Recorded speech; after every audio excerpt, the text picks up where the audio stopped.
Is it maybe time for a change? I've been teaching this game for far too long, and I feel it really is. What we've been doing over the last 25, 30 years is learning what doesn't work. An analysis which is causing a paralysis in the golfing world. People studying YouTube videos and trying to understand what's happening in a millisecond just before impact, and obviously not getting any better doing it. A jumble of swing thoughts which best turn your golf swing into a stutter, and at worst stop you in your ability to use your own coordinative skills to actually move a golf ball anything like straight. So don't you think it's time for a change? Try something else? I really do, and I think I have a recipe for you. If we can dumb it down to just 2 swing thoughts, one of which will control the base movement and the other to control the swing plane, and that's it. I believe that when you're looking at a golf swing, you are just seeing a lot of effect and no cause.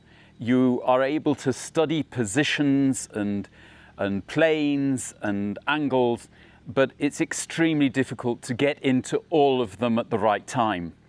There must be some kind of background movement, background mechanics, which is steering all this, but as an adult, we're incapable of seeing it. If you look at the children, they can see through this facade. As long as a child has a good role model, they will start to imitate that role model with all their characteristics. And it's really that ability to see through the facade, which I believe is a golf swing, especially a videoed golf swing, which makes it almost impossible as an adult to learn, because our didactic mind is analyzing and not doing. It's looking at effect and not cause.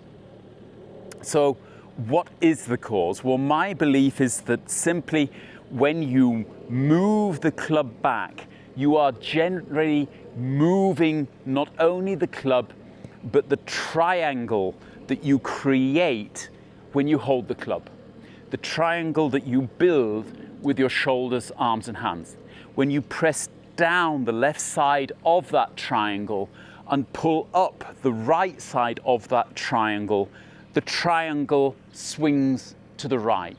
When you push down the right side of the triangle, pull up the left side of the triangle, it swings to the left. And although we know that this triangle is on a plane, were it a pencil you had in your hand, then doing this pushing and pulling would paint and draw a pretty straight line on the ground in front of your feet. And we know that that is one of the main things that interests a golf ball, is what direction are you moving the club at the moment of impact? Is the club moving more or less down the target line? And I believe this is all you have to do in order to get the club moving down the target line. A lot of you are having massive problems controlling the distance between yourself and the ground. And you're constantly either catching the ground or topping the golf ball. The reasons for this is quite obvious.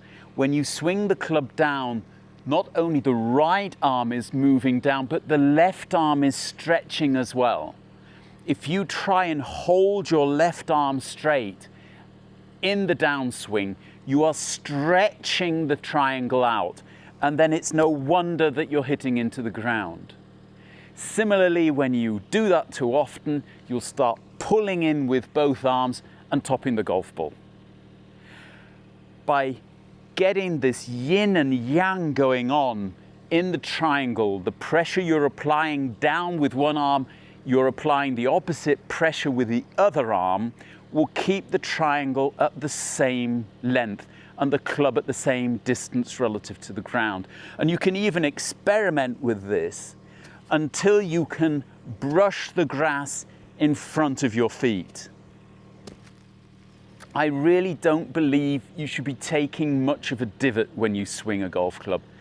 I know we're hearing constantly, hold angles, get lean, ball ground. It's not making us any better. On the contrary, there's an awful lot of hackers out there trying to hold angles, trying to get the club in a lean position. And I guarantee you that good golfers aren't thinking about this when they play golf. They are swinging the golf club, and somehow the mechanics of their golf swing are creating lean at the moment of impact. So how is that happening? Well, quite simply, if you look at the average angle of attack of a tour professional wooden pitching wedge, it's 5 degrees. It's not 30 degrees. And the ground is not what they're hitting the grass. The ground is the dirt the grass grows through. So if they are actually trying to hit the ground after the ball, the dirt after the ball, then they can come in with a 5-degree angle of attack. If the grass is only a couple of centimeters long and they don't want to hit the grass before they hit the ball, then they're going to be coming down at a 30-degree angle of attack, and after the ball is a bigger ball, and they ain't moving that. So your interpretation of angle of attack and ball ground has got to be correct, and it's got to be one which is more like a plane coming into land on a runway as flat as it possibly can, so that the passengers hardly notice that they're on the floor before they fly away in exactly the same angle and around the mountain again. If you've got that picture of the plane landing, it's far more beneficial than one of you coming down as if you're killing snakes.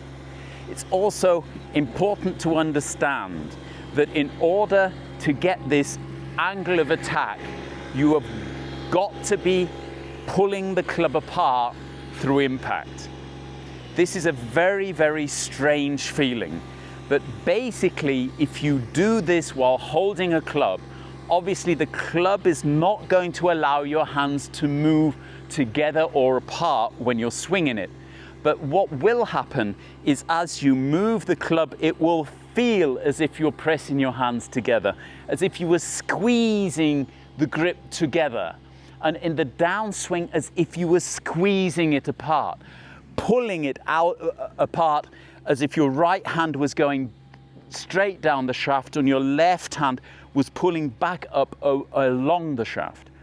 Obviously, this is being helped by the rotation of your body, allowing your left side to help your lead hand go down and your trail side to help your trail hand move down in their diagonal. In backswing and follow through will help you to get the movement and the pressure on the club that you need in order to control the distance from the floor. Again, quoting the physics of this, the golf ball is interested in the direction the club head's moving and the distance that the club is from the ground when it collides with the ball. If you have control of these two parameters, you are very close to hitting good golf shots. The third parameter, which is obviously vital in a golf swing, is where is the club face pointing at the moment of impact?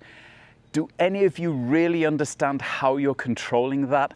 If you think of this kind of flipping or lower arm rotation that everybody is teaching out there, how in the world are you controlling club face for that moment when it hits the golf ball? I believe that the same mechanics will do that for you, because when you make your downswing and stretch the grip apart, it will pull your wrists down. This is something we can see in analysis of wrist action, that you go from your wrist hinged up to your wrists hinged down at impact. The hands are coming back to the same position every time if you get this stretching feeling on the grip. So it makes sense that when you get this stretching feeling on the grip, the club face should be at right angles to the target line, or easier to measure, the leading edge should be pointing straight up to the sky when your arms are out ahead of you. Now I know your arms aren't going to be in that height when you hit the golf ball, but they're also going to be at different heights depending on the golf club. If I have a putter in my hand and I stretch the grip apart in the follow through, it's moving at a different angle than if I have a driver in my hand. And although the driver is flatter, I don't have to think about swinging flatter. I just have to think about applying pressure up and down the triangle in the angle that the triangle has at address. When you've got a longer club, your arms are higher, and you will get that feeling. You've got to think a little bit Bryson DeChambeau, how he's getting his hands up. He's getting that distance between himself and the ground set in his address position, with his hands higher and bowed down at the address position. Obviously in the backswing, the wrists will hinge, and in the downswing, he pulls it apart, whether consciously or unconsciously. The hands go into the same position and the club face is square. If you were to just swing the club now from 7 to 4, this short kind of pitchy, chippy movement, then there is nothing you have to worry about. The club face is square, it's traveling direction target, and the distance from the ground is being controlled by this pulling the club apart through impact. So we have 3 of the 4 main parameters that influence where the golf ball is going to go. The 4th parameter starts in the moment that you swing the club further back. Fortunately, the hinging of the wrists is nothing that you have to think about, because simply pulling the trail arm up, for me the right hand, towards my body as I press with my lead hand away, my left hand away from my body, will hinge the wrists. And the further that I do it, the more that I'm pulling the top half of the grip towards myself, towards my trail shoulder, and I'm pushing the butt end away, the more that the wrists will hinge. So you'll get hardly any hinging up to around about 7 o'clock if the left arm were pointing in a clock roundabout to the number 7. But between 7 and 9, you're going to get virtually total hinge. If you pull the club even further back with your trail arm and keep pushing with your lead arm, it will make the lead arm ride up across your chest, and at some stage or other, it's going to collide with your chin. I would recommend that you stop then, because if you carry on, obviously you'll lose spine angle, you might get a bit more power, but the way back to the golf ball is going to be difficult. And this will be different for people of different proportions. If you have a wide chest cavity and short arms, you might even find that you can't get the club much further back than 9 o'clock before your upper arm collides with your chin. But if you have a thin chest cavity and long arms, you're probably going to get the arms a lot higher at the end of your backswing. It basically means that all of us are going to have different swing lengths with exactly the same mechanics. It also means we have a very simple way of understanding when the backswing is over, when to change directions, and that's when the lead arm collides with your chin. Because of the way that the hands hinge, you will get a point at the top of the backswing where the lead wrist, for me, the left wrist, is hinged upwards, as if the thumb were coming towards my body. And I try to get it so that I have a pretty straight lead wrist then at the top. I don't want it getting too bowed up at the back of my backswing. I try to keep that pretty straight. And that will happen to a certain extent simply by pulling the club towards yourself and pushing away and keeping that lead wrist straight. But once it's actually reached the end of its journey, it is actually blocking your ability to flatten the shaft plane in the downswing. You can basically say that the hinging of the wrist, although it is giving you more swing, is also making the shaft plane too steep. And were you to keep that wrist angle and let the arms come down, the shaft will steepen. You don't need to steepen the shaft in the downswing, because just allowing your hips to rotate back to their starting position will do that for you. And any kind of active rotation is helping you to come dramatically from the outside in the downswing. Therefore, the second thing you've got to be thinking about at the start of the downswing is how your wrists release. My right hand or trail hand has also hinged both to myself, that means my thumb has also come towards my body, and it's also hinged back. This was the old idea of the waiter in the old days, obviously not a very good one because the spine angle would cause him to drop the tray on the ground. But we got to lose this angle as well. We've got to allow this hand to go back, because if I do that, my lead wrist will bow back with it. You see that? If I do that and sink my arms to 7 o'clock, the club shaft will move back behind me. Now you might say, what good is that? The club will now swing totally to the right of target for a right-handed golfer. But I'm not holding my hips where they are. On the contrary, I'm allowing my hips to return to their starting position. They've rotated 45 degrees to the right. If I drop my club at 45 degrees behind me and rotate 45 degrees to the left, I'm in a neutral plane. On top of that, you can almost guarantee that your sense of balance is going to stop you when you do this, going with the club in that direction, basically automatically stemming that movement by pressing into the ground with the trail foot, my right foot. That will automatically start the return of the hips to their starting position and help you to get the club back forward and on plane.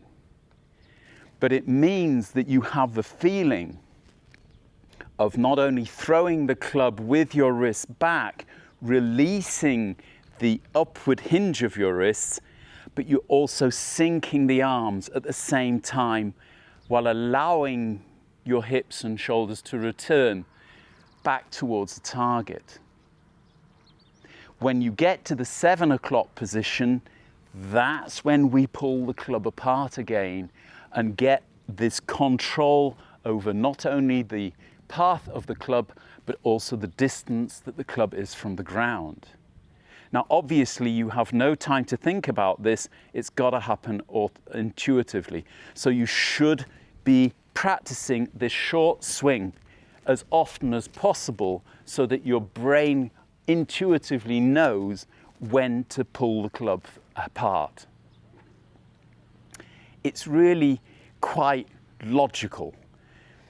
Although your body is turning away from the target and swinging back to the target, the club head in its path is swung away from the target up behind you and to the target in your backswing.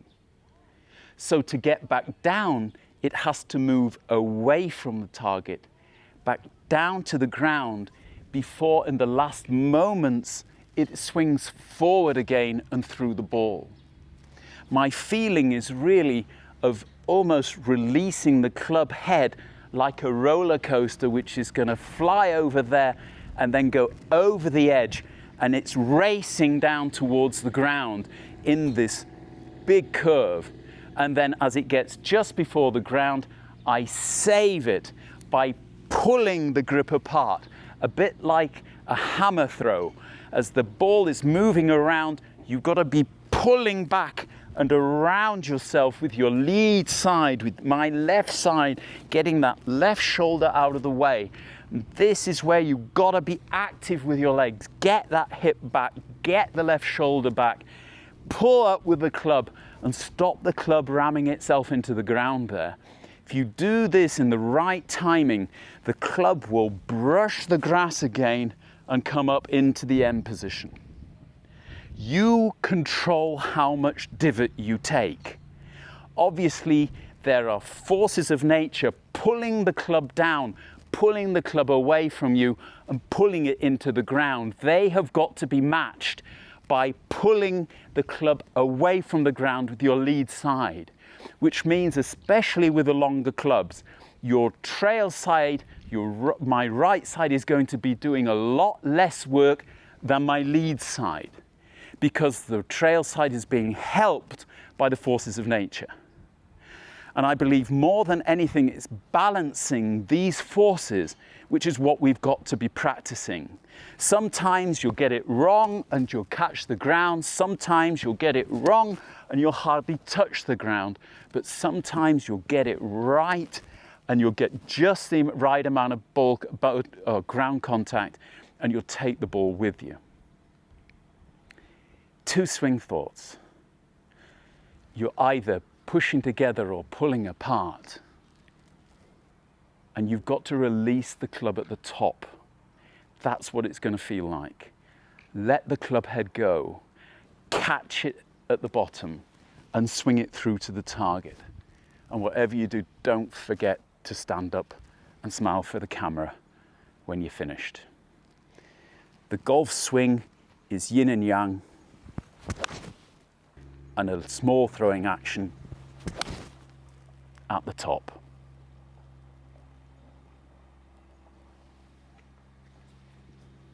Hoped you liked it. If you did, you might want to join me again next week.